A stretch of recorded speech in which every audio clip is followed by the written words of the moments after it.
Radhe Radhe everyone. जो अमावस्या सोमवार के दिन पड़ती है उसे हम सोमवती अमावस्या या समौती मावस कहते हैं। इस दिन सुहागन स्त्रियां अपने सुहाग के लिए, अपने घर में सुख समृद्धि के लिए पीपल के वृक्ष की 108 परिक्रमाएं करती हैं। तो आपके घर के आसपास किसी मंदिर में जहां कहीं भी पीपल का वृक्ष हो वहां पर आप इस पूजन को कर सकते हैं। किसी कारण से अगर नहीं जा पा रहे हैं तो सेम इसी विधि से आप अपने घर पर तुलसी जी की भी पूजा और परिक्रमा कर सकते हैं। तो देखिए, हमारे घर के पास एक मंदिर है, वहाँ पर हम ऐसे पीपल का पूजन करने के लिए आ गए हैं। पूरे 16 श्रृंगार करके आप इस पूजन को करने जाएं और सुबह-सुबह इस पूजन को करें, क्योंकि जब तक फेरियां नहीं दी जाती तब तक कुछ भी नहीं खाया जाता है। तो देखिए, हम सारी सामग्री लेकर के पीपल के पास आ गए हैं। और इस पूजन में देखिए, पीपल का बहुत महत्व है, क्योंकि भगवान श्री कृष्ण ने स्वयं कहा है कि वृक्षों में मैं अश्वत्थ हूँ, यानी कि वृक्षों में अगर मेरा स्वरूप आप देखते हो तो मैं पीपल हूँ। तो इस तरीके से पीपल का अमावस का दिन है, बहुत ही विशेष दिन है, हमें ज़रूर पूजन और फेरी करनी चाहिए। और इसके बाद में देखिए, जब हम किसी भी देव वृक्ष का पूजन करते हैं तो सबसे पहले हम उसे जल से सींचते हैं। तो हम यहाँ पर एक जल का लोटा भर के लाए हैं, और आप चाहें तो और ज़्यादा पानी भी, जल भी पेड़ में दे सकते हैं। तो ऐसे हम जल से सींच देते हैं, प्रार्थना करते हैं और यहाँ पर बैठ करके आराम से पूजन करेंगे। तो देखिए, हम यहाँ पर ये ऐपन बना करके लेकर के आए हैं। आप चाहें तो हल्दी या चंदन भी घोल के ला सकते हैं। ऐपन जो बनता है वो बनता है, देखिए, हल्दी के अंदर आप या तो चावल का या गेहूं का आटा मिला लें और उसे घोल लें तो ये ऐपन बन जाता है। तो यहाँ पर हम सोमा धोबिन का चित्र बना रहे हैं। आप ये चित्र चाहें तो घर से बना करके भी ला सकते हैं किसी पेपर के ऊपर, या पीपल का ही पत्ता आप यहाँ से ले लीजिए, उसके ऊपर भी आप बना सकते हैं। बस एक देवी जैसी आकृति बनानी है, स्वास्तिक बना लें गणेश जी के स्वरूप में। उसके बाद में पीपल का श्रृंगार करें ऐपन से, और 108 टिक्कियाँ दी जाती हैं। आप चाहें तो 10 उंगलियों को भिगो करके ऐपन में तो आप 108 टिक्कियाँ दे सकते हैं, या फिर ऐसे 5-5 उंगलियों से भी आप 108 टिक्कियाँ कर सकते हैं। तो हमने ये श्रृंगार कर दिया है पीपल के वृक्ष का, और हाथ धुल लेते हैं। और यहाँ पर चाहे तो आप पीपल वृक्ष को वस्त्र भी उड़ा सकते हैं, कोई चादर आदि।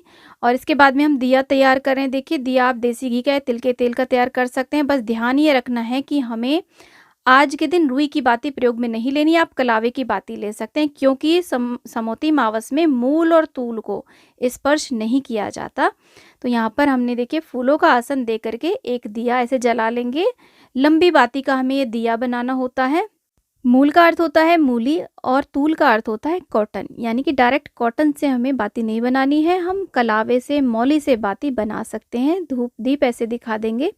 तो सबसे पहले गणेश जी का ध्यान करते हुए हम स्वास्तिक का पूजन कर लेंगे। जो ऐपन से स्वास्तिक बनाया है, सोमा धोबिन को भी हम टीका करेंगे, अक्षत अर्पित कर देंगे और इसी के साथ में काले तिल अर्पित करेंगे। अमावस का दिन है, अपने पितरों का ध्यान पूजन जरूर करें। और यहाँ पर देखिए शिवलिंग और कुछ मूर्तियाँ रखी हैं, हम साथ ही साथ उनका पूजन करेंगे। तो हमने यहाँ पे शिवलिंग पे देखिए जल भी अर्पित किया है, और उसके बाद में यहाँ पर चंदन अक्षत अर्पित करेंगे और काले तिल अर्पित करेंगे। तो साथ ही साथ इनका पूजन करते चलेंगे।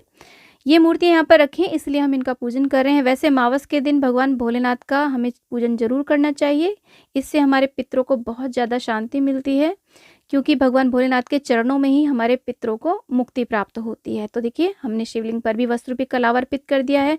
सोमा धोबिन को भी हम ऐसे वस्त्र रूपी कलावा अर्पित कर देंगे और श्रृंगार की सामग्री भेंट कर देंगे। जो भी आप श्रृंगार की सामग्री चाहे तो 16 श्रृंगार ले लीजिए, या फिर आप जो भी मेन चीज़ें होती है श्रृंगार की वो आप अर्पित कर सकते हैं। मीठे में आप कुछ भी सफ़ेद मिठाई अर्पित कर सकते हैं, बताशे, मिश्री या फिर कोई भी मावे की मिठाई आप ला सकते हैं। उसके बाद में सोमा धोबिन को ऐसे हम सिंदूर अर्पित करते हैं। आप अपने सिंदूरा, सिंदूरदान जो भी है उसे लेकर के जाएं और ऐसे उनसे सुहाग की कामना से ऐसे प्रार्थना करके सिंदूर जरूर लगा लें, सुहाग ले लें आप सोमा धोबिन से, क्योंकि सोमा धोबिन सुहाग देने वाली माता मानी जाती हैं। तो ऐसे हम देखिए, फूल हो तो फूल भी चढ़ा दें, माला यदि आप ले जाते हैं तो माला अर्पित कर दें। ऐसे हम पूजन करेंगे। उसके बाद में फल यदि आप ले गए हैं तो फल का भोग लगा दें। भोग लगाने के बाद में आप कुछ ना कुछ यहाँ पर दक्षिणा जरूर चढ़ा दें। यहाँ पर आप मेवा, मिठाई कुछ भी भोग लगा सकते हैं। आप चाहें तो पीपल देवता के लिए कोई भी पीला वस्त्र निकाल सकते हैं, या फिर पैरावनी भी निकाल सकते हैं। और यहाँ पर हम देखिए सबसे पहले वस्त्र रूपी कलावा लपेट देते हैं। तो आप चाहें देखिए एक परिक्रमा कर लें कलावे से, या फिर 5 या 7 या 8 परिक्रमाएं कर लें। कलावा लपेटना होता है, कलावे को इस तरीके से हम लपेटते हुए ओम नमो भगवते वासुदेवाय ये ध्यान करते रहेंगे।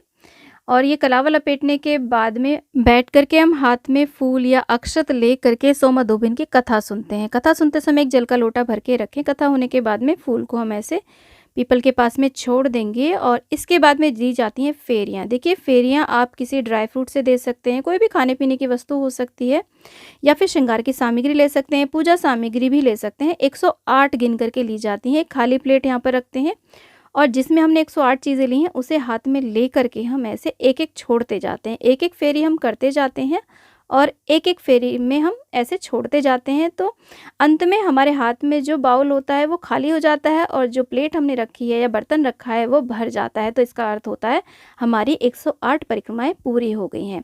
देखिए अगर आप स्वस्थ हैं, अच्छी प्रकार से 108 परिक्रमाएँ करें। यदि कोई भी प्रॉब्लम है, नहीं कर पा रहे हैं, तो 8 या फिर आप 54 कर सकते हैं, 54 कर सकते हैं, 27, जितनी भी सामर्थ्य है उतनी आप परिक्रमा कर सकते हैं। वैसे इस पूजन में 108 परिक्रमा का ही महत्व बताया गया है।